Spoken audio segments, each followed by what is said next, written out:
ರಾಜತ್ವ ಇಲ್ಲ, ರಾಜನ ಮನೆಯಲ್ಲ. ಕಾನೂನು ನಿಮ್ಮ ಮನೇಲಿರಪ್ಪ, ಡೆಸಿಗ್ನೇಷನ್ ಇಲ್ಲ, ಮನೆ ಆಸ್ತಿ ನಿಂತು ಅಷ್ಟೇ, ಅಲ್ಲೇ ಇದ್ದರು. ಅದೇ ಪ್ರಾಬ್ಲಮ್ ಬರೋದು. ಮೇಂಟೈನ್ ಮಾಡೋದು ಹೇಗೆ ಮನೇನ? ಅಷ್ಟು ದೊಡ್ಡವ್ರ ಮನೆ, ಆಳು ಕಾಳು ಎಷ್ಟಿರಬೇಕು?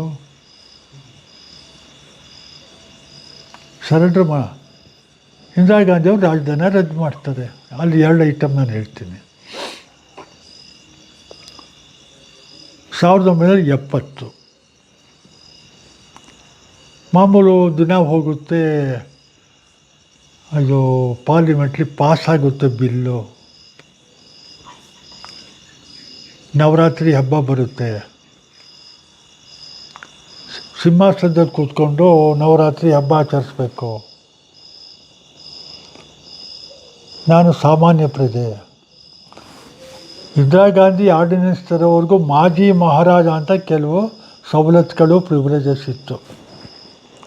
ಟ್ಯಾಕ್ಸ್ ಕಟ್ಟುವಂಗಿಲ್ಲ, ಇನ್ಕಮ್ ಟ್ಯಾಕ್ಸ್ ಇಲ್ಲ, ಈ ಥರ. ಇವ್ರ ಕಾರಲ್ಲಿ ಇವ್ರ ಲೋಗೋ ಹಾಕ್ಕೊಂಡು ಓಡಾಡ್ಬೋದು, ಇವರೇ ಲೋಗೋ ಹಾಕ್ಕೊಂಡು ಓಡಾಡ್ಬೋದು ಕಾರಲ್ಲಿ, ಈ ಥರ ಇತ್ತು. ಅದೆಲ್ಲ ಹೋದ್ಮೇಲೆ, ಸಾಮಾನ್ಯ ಪ್ರಜೆ ಆದಮೇಲೆ ಸಿಂಹಾಸನದಲ್ಲಿ ಕೂತ್ಕೊಳ್ಳೋ ಅಧಿಕಾರ ನನಗೆಲ್ಲಿದೆ? ಸಿಂಹಾಸನದಲ್ಲಿ ಕೂತೇ ನಾನು ಮಹಾರಾಜನಾಗಿ ಕೂರಬೇಕು. ಈಗ ನೇಮ್ ಸೇಕ್ ಮಹಾರಾಜನೂ ಅಲ್ಲ, ರಿಟೈರ್ಡ್ ಮಹಾರಾಜನೂ ಅಲ್ಲ. ಆ ಸಿಂಹಾಸನ ಇರೋದರಿಂದ ಒಂದು ನವರಾತ್ರಿ ಆಚರಣೆಯ ಸಂಪ್ರದಾಯದ ಆಚರಣೆಯನ್ನು ಮಾಡಬೇಕು. ಇದನ್ನು ಶುರು ಮಾಡಿದ್ದವನು ಯಾವನು? 1910ರಲ್ಲಿ ರಾಜ ಒಡೆಯರು ಶ್ರೀರಂಗಪಟ್ಟಣನ ವಹಿಸ್ಕೊತಾನಲ್ಲ, ವಿಜಯನಗರಿಂದ ಬಂದಿದ್ದಂಥ ಸಿಂಹಾಸನ ಅಂತ ಏನು ಹೇಳ್ತೀವಿ. ಸಿಂಹಾಸನ ಅವನ ಪೊಸಿಷನಿಗೆ ಬರುತ್ತೆ ರಾಜ ಒಡೆಯರಿಗೆ. ಸಿಂಹಾಸನಕ್ಕೋಸ್ಕರ ಅದಕ್ಕೆ ಸಂಬಂಧಪಟ್ಟ ಕೆಲವು ಆಚರಣೆಗಳನ್ನ ಮಾಡಲೇಬೇಕು. ಮೇಲೆ ಕೂತ್ಕೊಂಡು ದರ್ಬಾರ್ ಮಾಡಬೇಕು, ಸರಸ್ವತಿ ಪೂಜೆ ಮಾಡಬೇಕು, ಆಯುಧ ಪೂಜೆ ಮಾಡಬೇಕು, ಮೆರವಣಿಗೆ ಮಾಡಬೇಕು. ವಿಜಯದಶಮಿದು ಅವನು ಶುರು ಮಾಡಿದ ಫಸ್ಟು. ಯದುವಂಶದ ಅರಸರಲ್ಲಿ ಮೊದಲು ಸಿಂಹಾಸನದಲ್ಲಿ ಕೂತು ನವರಾತ್ರಿ ಆಚರಿಸ್ತವನು ರಾಜ ಒಡೆಯರು 1910ರಲ್ಲಿ. ಇವರು ಆಚರಿಸಿದ್ದು 1969ರಲ್ಲಿ ಲಾಸ್ಟು. ಸಮಾಜವಾದಿ ಸಿದ್ಧಾಂತ ಬಂದ ತಕ್ಷಣ ನಾನು ರಾಜನೂ ಅಲ್ಲ ಅಂದಾಗ ರಾಜತ್ವ ರದ್ದಾಯಿತು, ಮಾಜಿ ರಾಜತ್ವವೂ ರದ್ದಾಯಿತು.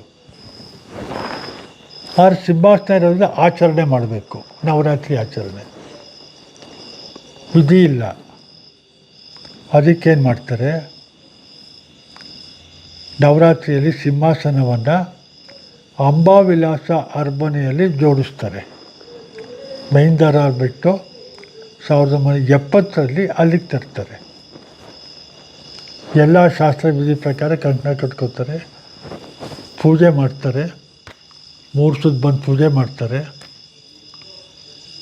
ತಮ್ಮ ಪ್ರತಿನಿಧಿಯಾಗಿ ಪಟ್ಟದ ಕತ್ತಿಯನ್ನು ಇಟ್ಟು ಸಂಪ್ರದಾಯ ಆಚರಿಸ್ತಾರೆ. ಪಟ್ಟ ಕಟ್ಟಲ್ಪಟ್ಟ ರಾಜ, ಪಟ್ಟದ ಕತ್ತಿ, ಪಟ್ಟದ ಆನೆ, ಪಟ್ಟದ ಹಸು, ಪಟ್ಟದ ಕುದುರೆ, 5 ಜನಕ್ಕೂ ಒಂದೇ ಸ್ಟೇಟಸ್ ಇದೆ. ಆನೆ, ಹಸು, ಕುದುರೆನ ಕೂರ್ಸೋಕ್ಕಾಗಲ್ಲ, ಶೌರ್ಯದ ಸಂಕೇತ. ಶಾಸ್ತ್ರ ಧರ್ಮದ ಸಂಕೇತ ಕತ್ತಿ. ಅದಕ್ಕೆ ಪಟ್ಟದ ಕತ್ತಿಯನ್ನು ತಂಪರವಾಗಿಡ್ತಾರೆ. ಕೂರಲ್ಲ ಸಿಂಹಾಸನದ ಮೇಲೆ. ಎಲ್ಲ ಪೂಜೆಗಳನ್ನು ಮಾಮೂಲಾಗಿ ಮಾಡ್ತಾರೆ. ವಿಜಯದಶಮಿ ದಿವಸ ಕಾರಲ್ಲಿ ಬನ್ನಿ ಮಂಟಪಕ್ಕೆ ಹೋಗಿ ಬನ್ನಿ ಪೂಜೆ ಮಾಡಿ ಬರ್ತಾರೆ. ಆನೆ ಮೇಲೆ ಹೋಗಬೇಡ ಅಂತ ಯಾರೂ ಹೇಳಿರಲಿಲ್ಲ. ಸ್ವ ಇಚ್ಛೆಯಿಂದ ಎಲ್ಲ ರಾಜತ್ವದ ಸಾಂಕೇತಿಕ ವೈಯಕ್ತಿಕ ಆಚರಣೆಗಳನ್ನ ನಿಲ್ಲಿಸ್ತಾರೆ. ಆ ದೊಡ್ಡ ಮನುಷ್ಯ ಆತ. ನೆಕ್ಸ್ಟ್ ಬೇರೆಯವ್ರು ಕೂತ್ಕೋತಾರೆ ಸಿಂಹಾಸದ ಮೇಲೆ, ಅವ್ರ ಮಗ ಶ್ರೀಕಂಠ ದತ್ತ ಕೂತ, ಈಗ ದತ್ತ ಪುತ್ರ ಯದುವೀರ ಕೂರ್ಬೋದು. ಇವರು ಚಪ್ಪಲ. ಪ್ರಜಾಪ್ರಭುತ್ವದಲ್ಲಿ ರಾಜತ್ವ ರದ್ದಾದ ಮೇಲೆ ರಾಜ ಅಂತ ನೀವೇನು ಕರ್ಕೋತೀರಿ ಅದು ಮನೆ ಒಳಗೆ ಮಾತ್ರ ಸೀಮಿತ, ಪಬ್ಲಿಕ್ ಅಲ್ಲ.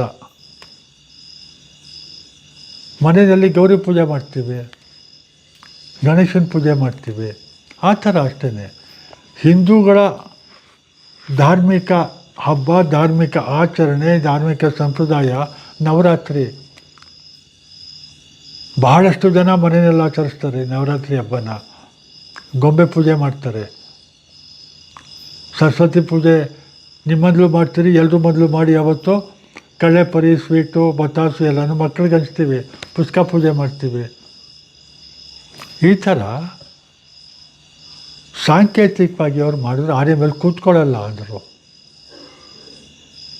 ಆಗ ಅದು ಬೇರೆ, ಚಾಮುಂಡಿನ ಅಲ್ಲಿ ಕೂರಿಸೋದು ಬೇರೆ ಕತೆ. ಅಲ್ಲ, ಎರಡನೇದು ರಾಜಧನ ರದ್ದಾಗೋಯ್ತು. ಆದರೆ ಜನ ಇವರನ್ನ ಮಹಾರಾಜರಂತಾರೆ. ನೋಡಿದ್ರಲ್ಲ, ಅವ್ರ ಜೊತೆ ಬೆರ್ತಿದ್ರಲ್ಲ ಜನ. ಅವ್ರು ಏಕವಚನದಲ್ಲಿ ಯಾರ ಹತ್ರನೂ ಮಾತಾಡ್ತಿರ್ಲಿಲ್ಲ, ಬಹುವಚನದಲ್ಲೇ ಮಾತಾಡೋರು. ಅರಮನೆ ಒಳಗೂ ಅಷ್ಟೇ, ಹೊರಗೂ ಅಷ್ಟೇ. ಮಗನ ಕರಿತಾ ಇದ್ದದ್ದು ಶ್ರೀಕಂಠ ದತ್ತನ ಬಹುವಚನದಲ್ಲಿ. ಹೊರಗಡೆ ಮಕ್ಕಳು ಸಿಕ್ಕಿದ್ರು ಬಹುವಚನದಲ್ಲೇ ಮಾತಾಡೋರು. ಇದು ಸ್ವಂತ ಅನುಭವ ಹೇಳ್ತಿದ್ದೀನಿ ನಾನು. ತುಂಬ ಸರಳ ಜೀವಿ ಅದರಲ್ಲಿ. ರಾಜಧಾನಿ ರದ್ದಾಗೋಯ್ತಲ್ಲ, ಆ ರಾಜತ್ವದ ಆ ಹಿನ್ನೆಲೆನ ಜನ ಕೊಟ್ಟಿರಲ್ಲ, ಅದನ್ನು ಉಳಿಸ್ಕೋಬೇಕು. ಅರಮನೆ ಬಿಟ್ಟು ಒಂದು ನಿಮ್ಮನೆ ಪಕ್ಕ ನಮ್ಮನೆ ಪಕ್ಕ ಬೇರೆ ಮನೆಗೆ ಬರೋಕ್ಕಾಗಲ್ಲ.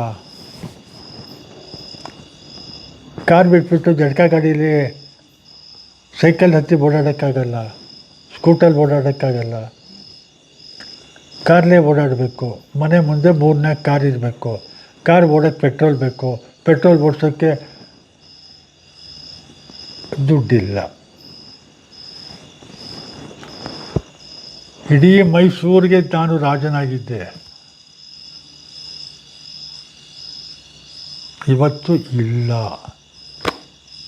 ಆದರೂ ಬದುಕಬೇಕು. ಭಾಳ ಕಷ್ಟಪಟ್ಟು ಜೀವನ ಸಾಗಿಸ್ತಾರೆ. ಹಣ ಇಲ್ಲ, ಹಣದ ಇನ್ಕಮ್ ಇಲ್ಲ.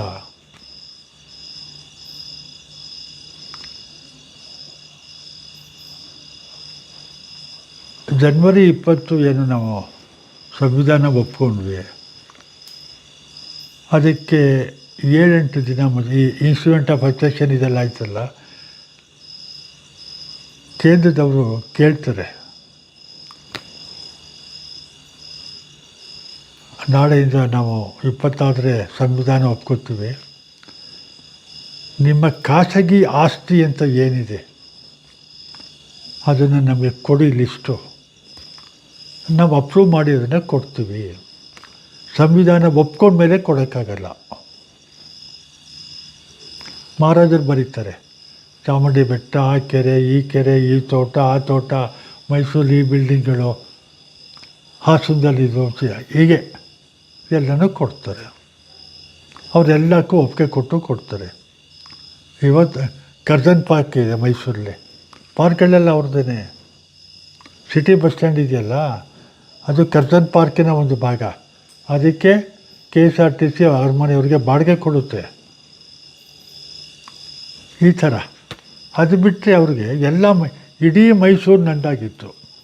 ಅಗ್ರಿಮೆಂಟ್ ಆಯ್ತಲ್ಲ, ಇವ್ರು ಬರ್ಕೊಟ್ಟದ್ದೆಲ್ಲ ಓಕೆ. ಆದರೆ ಇವ್ರು ಯಾವುದನ್ನು ಖಾತೆ ಮಾಡಿಸ್ಕೊಳ್ಳೋಕೆ ಹೋಗಲ್ಲ, ತಮ್ಮದಾಗಿ ರಿಜಿಸ್ಟ್ರ್ ಮಾಡಿಸ್ಕೊಳ್ಳೋಕೆ ಹೋಗಲ್ಲ. ಅಂದರೆ ಇಡೀ ಮೈಸೂರು ಸಾಮ್ರಾಜ್ಯಕ್ಕೆ ನಾನು ರಾಜನಾಗಿದ್ದವನು. ಮೈಸೂರು ಸಂಸ್ಥಾನಕ್ಕೆ ರಾಜಕುಮಾರನಾಗಿದ್ದೆ. 7 ವರ್ಷ ರಾಜ್ಯ ಆಳಿದ್ದೀನಿ. ನನ್ನ ಹೆಸರು ಖಾತೆ ಮಾಡ್ಕೊಳ್ಳೋದೇನು ಸಣ್ಣ ವ್ಯವಹಾರ. ಅದು ಬೇಡ ಅಂತಿದ್ರು ಖಾತೆ ಮಾಡ್ಕೊಳ್ಳಲ್ಲ, ರಿಜಿಸ್ಟರ್ ಆಗೋಲ್ಲ ಅಗ್ರಿಮೆಂಟು. ಕೇಂದ್ರ ಇವ್ರದ್ದು ಅಗ್ರಿಮೆಂಟ್ ಇದೆ ಅಷ್ಟೇ. ಹಣ ಇಲ್ಲ, ಯಾವ ಸೋರ್ಸು ಇಲ್ಲ ಹಣಕ್ಕೆ. ಅಮೇರಿಕಾ ಇಂಗ್ಲೆಂಡಿನ ಕೆಲವು ಕಂಪ್ನಿಗಳಲ್ಲಿ ಇದು ಫೋರ್ಡ್ ಕಂಪ್ನಿ ಇಂಥದ್ರಲ್ಲಿ 7,000 10,000 ಈ ಥರ ಡಿಪಾಸಿಟ್ ಅದನ್ನು ಇನ್ವೆಸ್ಟ್ ಮಾಡಿ ಶೇರ್ ತಗೊಂಡಿರ್ತಾರೆ. ಅದು ಬಿಟ್ಟು ಇನ್ನೇನೂ ಇಲ್ಲ. ಇರೋ ಆಸ್ತಿ ಏನಿದೆ, ಜಮೀನು, ಚಾಮುಂಡಿ ಬೆಟ್ಟದ ತಪ್ಪಲಿಂದ ಬರೋ ಮೇಯ್ನ್ ರೋಡಿಗೆ ಬರೋವರೆಗೂ ಅವ್ರದ್ದೇ ಜಮೀನು. ಮಾರಾಟ ಮಾಡ್ತಾರೆ, ಸೆಕ್ರೆಟರಿಗೆ ಹೇಳ್ತಾರೆ, ಲೇ ದುಡ್ಡು ಬೇಕಪ್ಪ ಅಂತಂದ್ರೆ 50,000 ತಗೊಂಬರಯ್ಯ. ಅವನು ಯಾವುದೋ ಜಮೀನು ಕೊಟ್ಟು ಪವರ್ ಆಫ್ ಅಟರ್ನಿ ಇರುತ್ತೆ ಅವನಿಗೆ, ಕೊಟ್ಟು ಅವನು ದುಡ್ಡು ತರೋದು. ಆ ರೀತಿ ಜೀವನ ಮಾಡ್ತಾರೆ. ವರ್ಚಸ್ ಉಳಿಸ್ಕೋಬೇಕು. ಅಪ್ಪ ನಮ್ಮದು ಕಾಫಿ ಕುಡಿಯೋಕ್ಕೆ ಇವತ್ತು ತಿಂಡಿ ತಿನ್ನೋಕ್ಕೆ ದುಡ್ಡಿಲ್ಲಪ್ಪ, ನಿಮ್ಮ ಮನೆಗೆ ಬರ್ತೀನಿ ಅಂತ ಹೇಳೋಕ್ಕಾಗುತ್ತಾ ಅವರು? ನಾನು ತಮಾಷೆಗೆ ಹೇಳ್ತೀನಿ, ನಾದೋದು ವಾಸ್ತವ. ಅವರು ಸೆಪ್ಟೆಂಬರ್ 13 47 ರಾಜರಾದರು. 1974 ಅಂತ ಕಾಣುತ್ತೆ, ಸೆಪ್ಟೆಂಬರ್ 13ನೇ ತಾರೀಕಿನೇ ತೀರೋಗ್ತಾರೆ. ಸಾಲ ಮಾಡಿ ಜೀವನ ಮಾಡ್ತಿದ್ರು. ಅದು ಪರ್ಸ್ನಲ್. ಅದು ಅಪ್ಪನ ಮೇಲೆ ಮಗ ಕೇಸ್ ಹಾಕ್ತಾನೆ. ಅದನ್ನು ಹಾಕೋದು ಅನಿವಾರ್ಯ ಆಯಿತು. ಹಿಂಗೆ ಬೆಂಗಳೂರು ಪ್ಯಾಲೇಸ್ ಇನ್ಯಾರಿಗೂ ಅವ್ರು ಅಗ್ರಿಮೆಂಟ್ ಮಾಡಿರ್ತಾರೆ. ಇದು ಫ್ಯಾಮಿಲಿ ಪ್ರಾಬ್ಲಮ್ಮು. ಇದ್ದವನೇ ಒಬ್ಬ ಮಗ, ಶ್ರೀಕಂಠ ದತ್ತಲ್ಲಿ ಇನ್ಯಾರು ಕೇಸ್ ಹಾಕ್ತಾರೆ? ಮಗ ಕೇಸ್ ಹಾಕ್ತಾನೆ, ಅವನೇ ಕೇಸ್ ಹಾಕೋದು. ಆತ ನನ್ನ ಸ್ಟೂಡೆಂಟು, ನಮಗೆಲ್ಲ ಗೊತ್ತು. ಅವರು ಸಾಯ್ತಾರೆ. ಹಿಂದೊಂದು ದಿನ ಶೃಂಗೇರಿ ಮಠಕ್ಕೆ ಹೋಗಿ ಟ್ರೈನಲ್ಲಿ ಹೋಗ್ತಾರೆ ಚಿಕ್ಕಮಗಳೂರುವರೆಗೆ. ಅಲ್ಲಿಂದ ಇನ್ಯಾರ್ದೋ ಕಾರಲ್ಲಿ ಶೃಂಗೇರಿಗೆ ಹೋಗ್ತಾರೆ, ಬರ್ತಾರೆ. 9-10 ಗಂಟೆ ಹೊತ್ತಿಗೆ ಸಾಯ್ತಾರೆ. ಅದು ಸಹಜ ಸಾವಲ್ಲ, ಆತ್ಮಹತ್ಯೆ ಅಂತ ಒಂದು ದೊಡ್ಡ ಸಂಶಯ ಇದೆ. ವೈಯಕ್ತಿಕವಾಗಿ ನಾನು ಅದನ್ನು ನಂಬ್ತೀನಿ.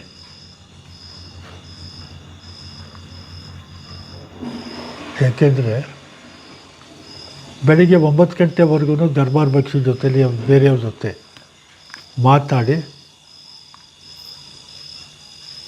ನೀವು ಹೋಗಿಯಪ್ಪ ಅಂತ ಕಳಿಸ್ತಾರೆ. ಶೃಂಗೇರಿ ಪ್ರಸಾದ ಕೊಟ್ಟು ಸ್ವಾಮಿಗಳು ಹೇಳಿದ ಬೇರೆ ಮಾತು. ದುರಂತ ನನಗೆ 2ನೇ ದುರಂತ ದೊರೆ ಯದುವಂಶದಲ್ಲಿ ಅಂದರೆ ಇವರು